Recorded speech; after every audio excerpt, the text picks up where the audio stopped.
Chapter 13. In the tavern, before which stood the doctor's covered cart, there were already some 5 officers.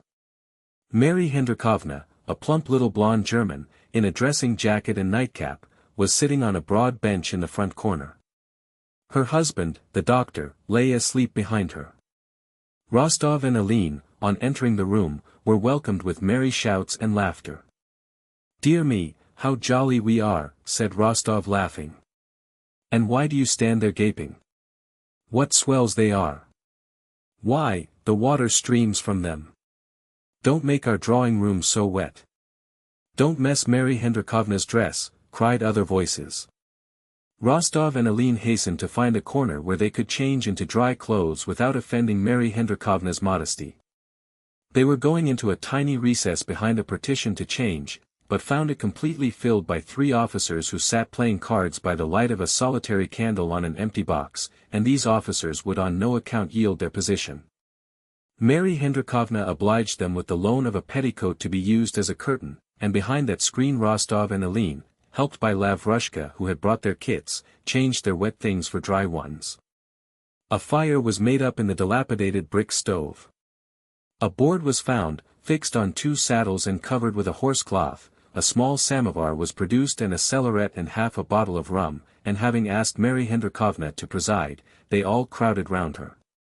One offered her a clean handkerchief to wipe her charming hands, another spread a jacket under her little feet to keep them from the damp, another hung his coat over the window to keep out the draught, and yet another waved the flies off her husband's face, lest he should wake up.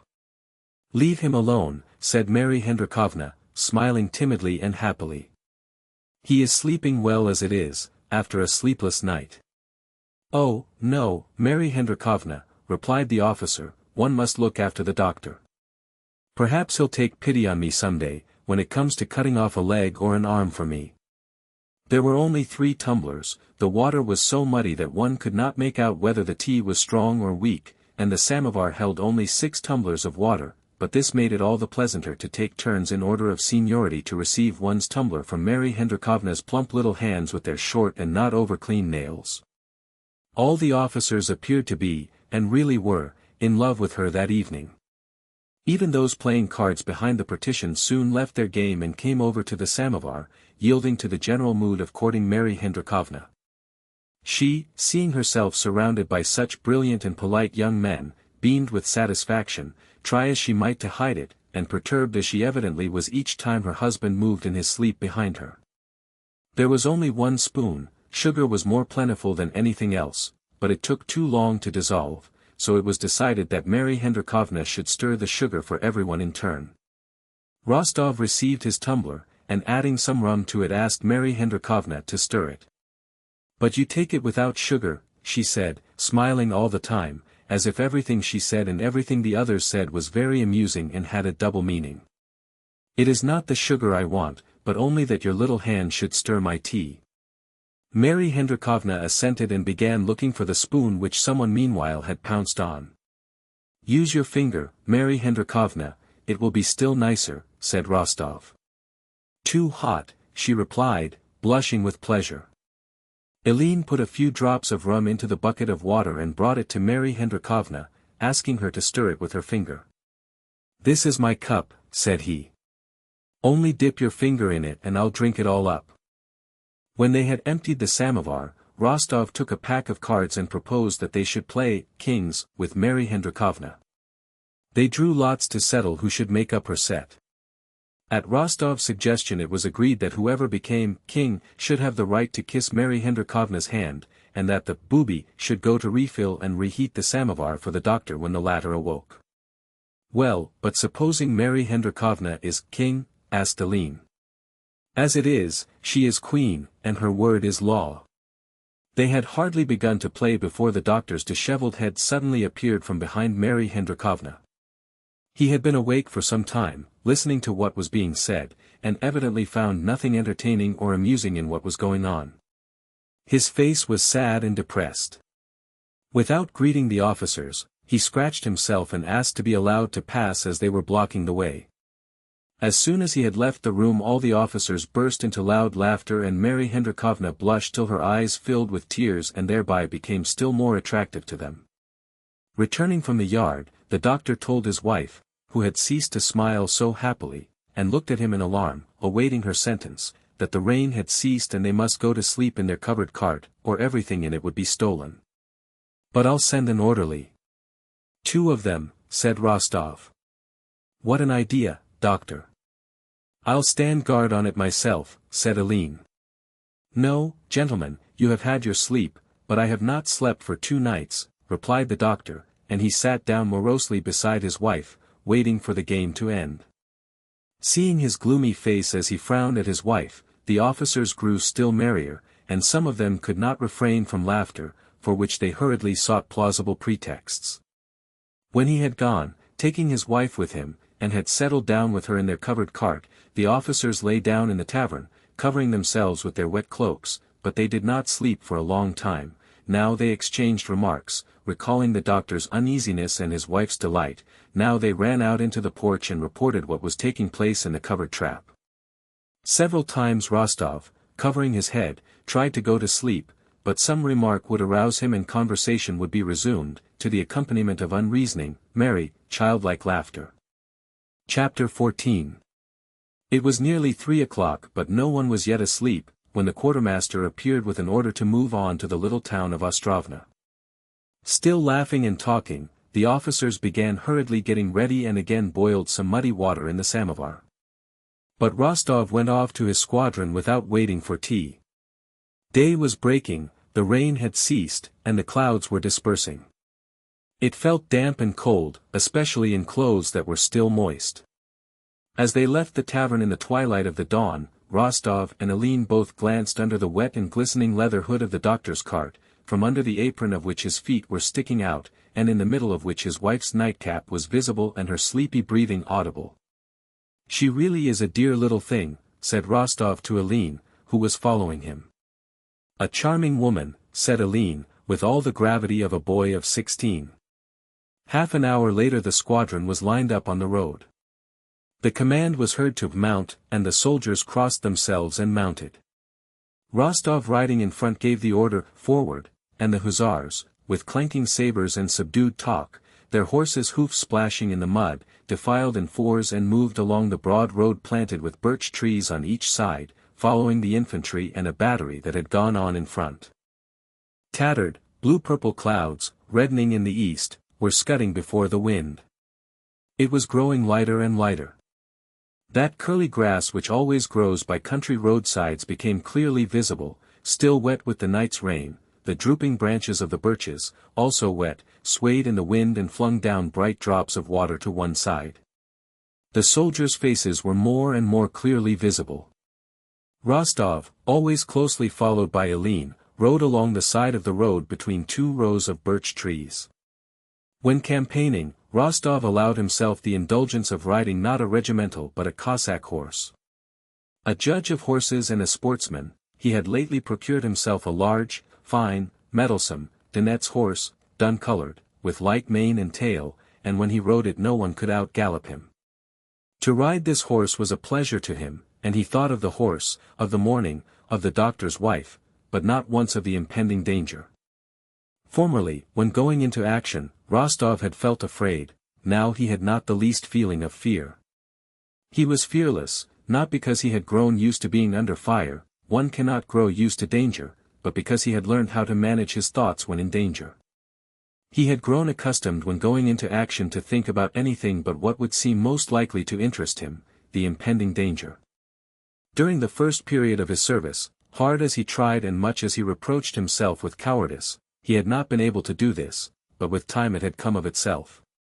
Now he rode beside Aline under the birch trees, occasionally plucking leaves from a branch that met his hand, sometimes touching his horse's side with his foot, or, without turning round, handing a pipe he had finished to an hussar riding behind him, with as calm and careless an air as though he were merely out for a ride.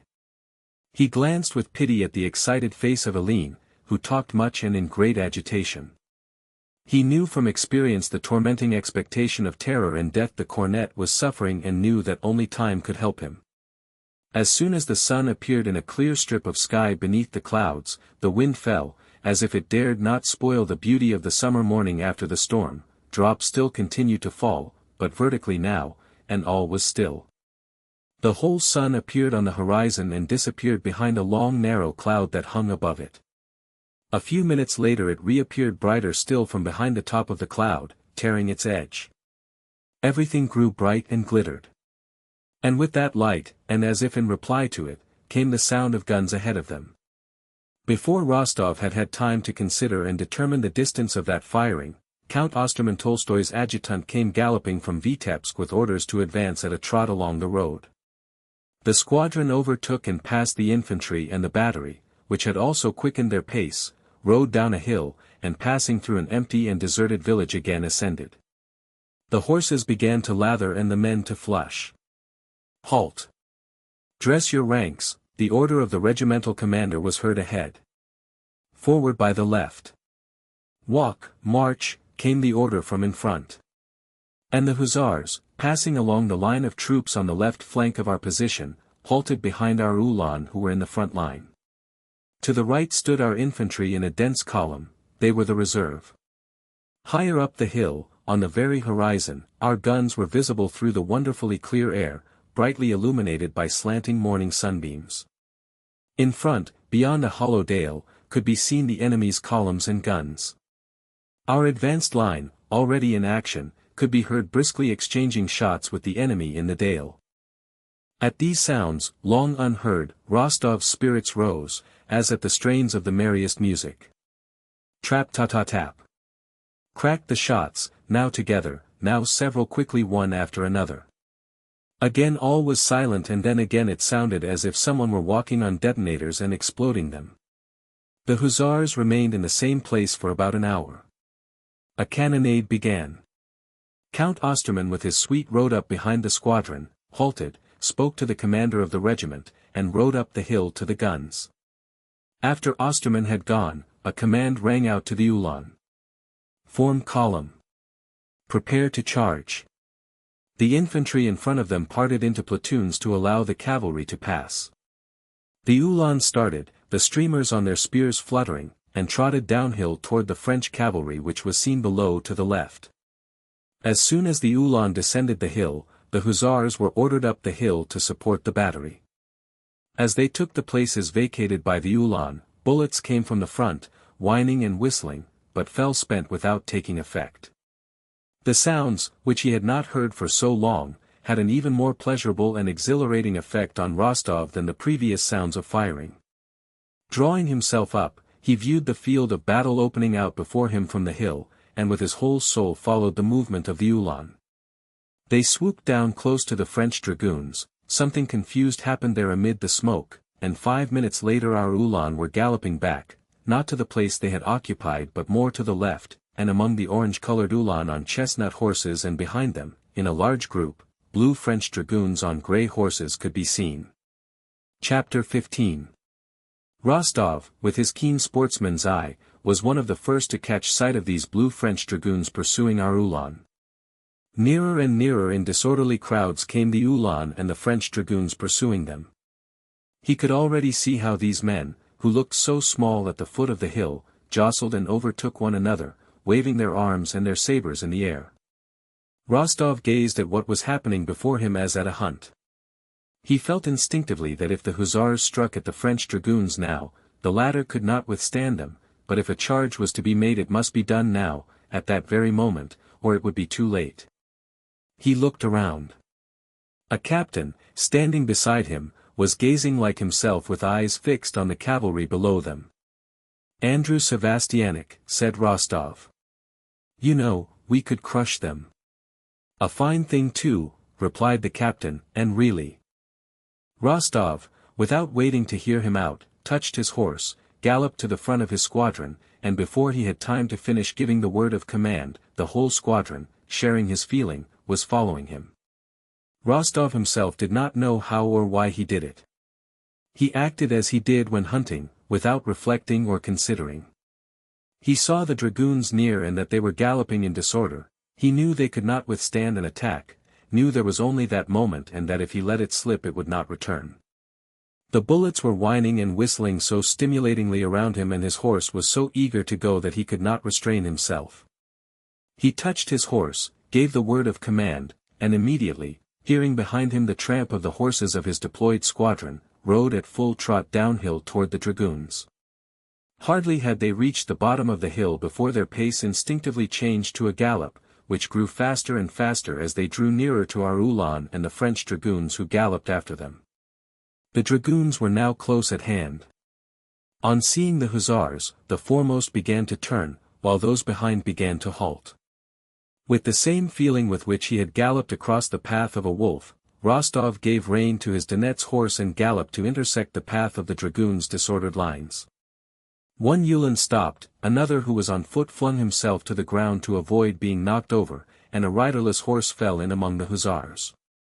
Nearly all the French dragoons were galloping back.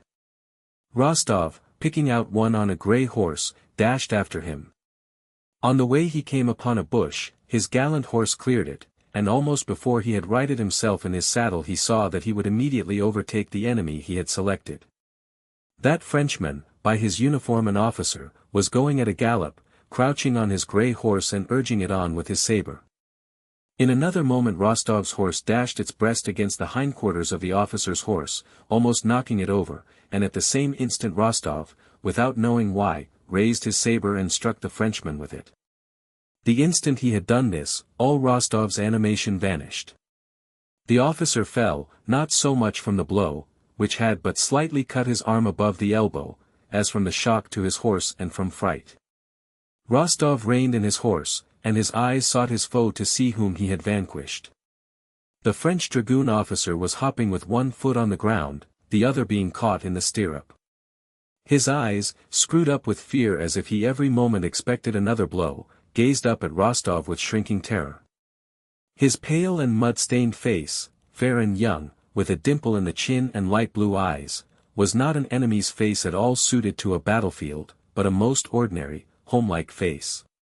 Before Rostov had decided what to do with him, the officer cried, "I surrender." He hurriedly but vainly tried to get his foot out of the stirrup and did not remove his frightened blue eyes from Rostov's face. Some hussars who galloped up disengaged his foot and helped him into the saddle. On all sides, the hussars were busy with the dragoons. One was wounded, but though his face was bleeding, he would not give up his horse. Another was perched up behind an hussar with his arms round him, a third was being helped by an hussar to mount his horse. In front, the French infantry were firing as they ran. The hussars galloped hastily back with their prisoners. Rostov galloped back with the rest, aware of an unpleasant feeling of depression in his heart. Something vague and confused, which he could not at all account for, had come over him with the capture of that officer and the blow he had dealt him. Count Osterman Tolstoy met the returning hussars, sent for Rostov, thanked him, and said he would report his gallant deed to the Emperor and would recommend him for a St. George's Cross. When sent for by Count Osterman, Rostov, remembering that he had charged without orders, felt sure his commander was sending for him to punish him for breach of discipline.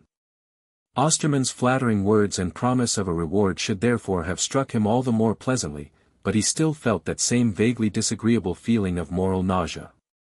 "But what on earth is worrying me?" he asked himself as he rode back from the general. "Helene? No, he's safe. Have I disgraced myself in any way? No, that's not it. Something else, resembling remorse, tormented him. Yes, oh yes, that French officer with the dimple. And I remember how my arm paused when I raised it." Rostov saw the prisoners being led away and galloped after them to have a look at his Frenchman with the dimple on his chin. He was sitting in his foreign uniform on an hussar packhorse and looked anxiously about him. The sword cut on his arm could scarcely be called a wound. He glanced at Rostov with a feigned smile and waved his hand in greeting. Rostov still had the same indefinite feeling, as of shame. All that day and the next his friends and comrades noticed that Rostov, without being dull or angry, was silent, thoughtful, and preoccupied.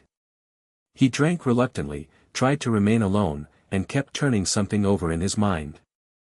Rostov was always thinking about that brilliant exploit of his, which to his amazement had gained him the St. George's Cross and even given him a reputation for bravery, and there was something he could not at all understand. "So others are even more afraid than I am," he thought. "So that's all there is in what is called heroism. And did I do it for my country's sake? And how was he to blame, with his dimple and blue eyes? And how frightened he was. He thought that I should kill him. Why should I kill him? My hand trembled. And they have given me a St. George's cross. I can't make it out at all. But while Nicholas was considering these questions and still could reach no clear solution of what puzzled him so, the wheel of fortune in the service, as often happens, turned in his favor. After the affair at Ostrovna he was brought into notice, received command of an hussar battalion, and when a brave officer was needed he was chosen.